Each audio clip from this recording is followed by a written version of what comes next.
Salam untuk Anda semua. Oke, kita langsung aja ya. Kita mau gali materi yang menarik nih hari ini.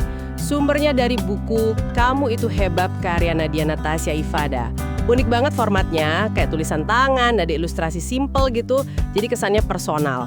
Nah, misi kita kali ini, kita mau coba bedah bareng soal penerimaan diri, terus gimana sikapi omongan orang, sama ya itu, merayakan keunikan diri kita lah.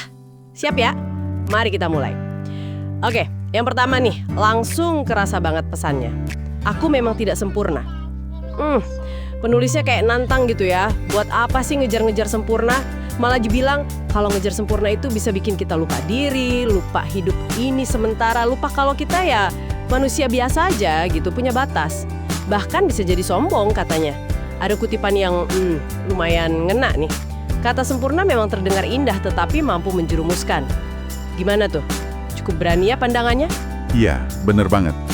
Dan yang penting di sini menurut saya, gimana penulisnya mencoba menormalisasi ketidaksempurnaan itu, ya. Jadi itu bukan sesuatu yang harus ditutupin, tapi ya bagian dari jadi manusia aja gitu. Ada kelegaan lah rasanya pas diingetin kalau punya keterbatasan itu wajar. Nah, menerima ini kayak yang disaranin di buku ini, itu bisa jadi langkah awal buat bebas dari tekanan harus selalu tampil oke. Fondasi penting buat nerima diri kan? Setuju. Penekanan di situ penting ya. Dan penulisnya juga nggak menghindar dari topik yang ya jujur aja bisa sensitif banget. Fisikku selalu direndahkan. Diakui banget di situ gimana beratnya perasaan yang muncul, kecewa, hancur, sakit hati, marah, benci, semua campur aduk pas fisik kita jadi bahan omongan atau candaan. Kerasa banget empatinya. Betul, tapi menariknya, habis itu langsung dikasih penyeimbang. Ada bagian semua ketidaksempurnaan ini sudah dicukupkan Tuhan. Pesennya itu kayak ngajak kita buat percaya kalau iya, perbedaan kita, kurangnya kita, itu ada tujuannya diciptain Tuhan. Mungkin buat kita lihat sisi istimewa kita yang lain gitu. Ini bukan soal nyalain Tuhan atau pasrah buta ya, tapi lebih ke refleksi diri. Jangan-jangan kita aja yang belum ngerti keadilannya di balik itu semua. Ini penting sih biar kita nggak nilai diri cuma dari luar aja. Dan nggak cuma konsep aja loh, ada langkah-langkah praktisnya juga. Lewat ilustrasi kan itu. Kayak misalnya, fokus aja ke diri sendiri. Kurangin mikirin omongan orang, terus tunjukin aja pencapaian kita gitu. Sama ya tetap jadi orang baik atau terus bertumbuh. Contohnya nih, fokus ke prestasi itu bisa jadi cara kuat buat ngelawan suara negatif, entah dari luar atau dari dalam diri sendiri, yang ngejudge berdasarkan fisik. Strategi buat bangun mental kuat gitu. Nah ini nih bagian yang menurut saya, wah menarik banget. Ada ilustrasi lain kan, isinya tindakan-tindakan otentik.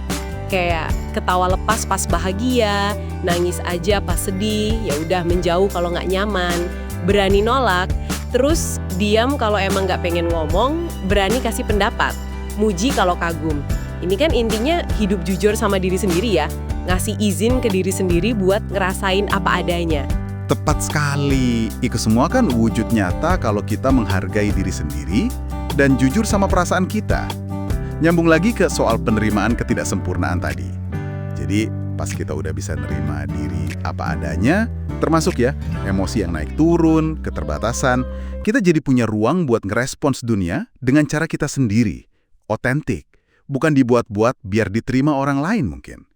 Mungkin ini juga makna di balik ilustrasi diagram Venn, Kamu Itu Hebat yang di awal itu ya. Pertemuan antara nerima diri, berani, sama baik hati itu.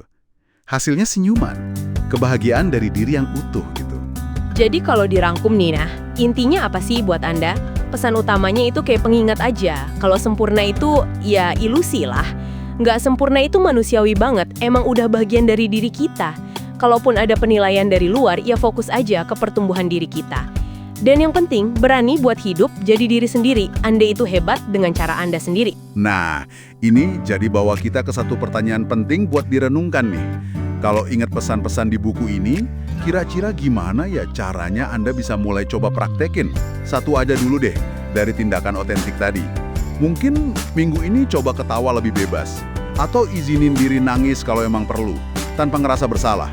Atau mungkin berani bilang enggak ke sesuatu yang nggak nyaman. Atau sekedar nyuarain pendapat gitu. Anggap aja langkah kecil buat menghargai ya kehebatan unik dalam diri Anda. Terima kasih banyak sudah menyimak pembahasan kita tentang sumber yang inspiratif ini ya.